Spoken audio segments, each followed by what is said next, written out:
आगे Bombay stock exchange यानी BSE limited के शेयर में गिरावट आखिर क्यों दिख रही है। पूरी रिसर्च के साथ मेरी सहयोगी आशीषा अधवरियो जुड़ चुकी हैं। जी आशीषा, बताएं, एक शानदार तेजी हमने देखी थी, एक जबरदस्त रिटर्न की पूरी स्टोरी नजर आई बीएसई लिमिटेड में, लेकिन अब जो दबाव है उसके क्या फैक्टर्स हैं?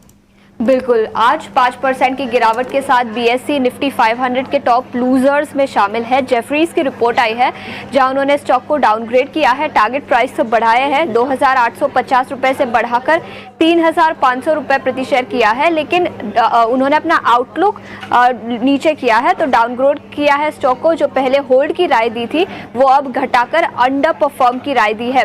उनका मानना है कि स्ट्रीट के हाई एक्सपेक्टेशंस है कि वॉल्यूम्स बढ़ सकते हैं, market share gains company enjoy कर सकेगी, लेकिन उनका ऐसा मानना है कि ये ओवर ऑप्टिमिस्टिक है और शायद इतने market share gains company enjoy नहीं कर पाएगी।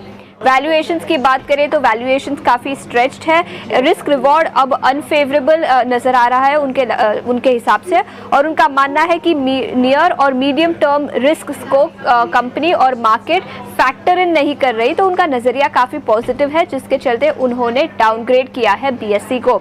इसी के साथ एनएसई लिस्टिंग के चलते पिछले कुछ दिनों में स्टॉक में शानदार तेजी दिखी है। याद रखें, एनएसई की लिस्टिंग के चलते कंपनी के एक वैल्यूएशन ट्रिगर मिल सकता है, जिसके चलते पिछले 6-7 महीने की ही बात करें तो स्टॉक में शानदार तेजी दिखी है। एनएसई का कोलोकेशन केस था जिसमें सेबी ने अब क्लीन चिट दे दी है, जिसके चलते भी स्टॉक में तेजी दिखी थी। स्टॉक के मूव्स की बात करें तो आज करीब 5% की गिरावट है, लेकिन पिछले एक महीने में स्टॉक 30% तक बढ़ा है। पिछले 6 महीने में 60% तक के मूव्स दिखे हैं, और ईयर टू डेट बेसिस पर देखें तो स्टॉक करीब डबल हो चुका है। इनफैक्ट अगर इससे भी ज़्यादा लॉन्गर ट्रेंड देखें तो लिस्टिंग के बाद भी शानदार तेज़ी इस स्टॉक में दिखी है, लेकिन आज जेफरीज की रिपोर्ट के चलते, जहां पर उनका मानना है कि मार्केट शेयर गेन्स इतने अच्छे नहीं हो सकते, वैल्यूएशंस भी एक्सपेंसिव है, स्टॉक में करीब 5% की गिरावट दिखी है। शुक्रिया करेंगे आशीषा इस अहम जानकारी के लिए।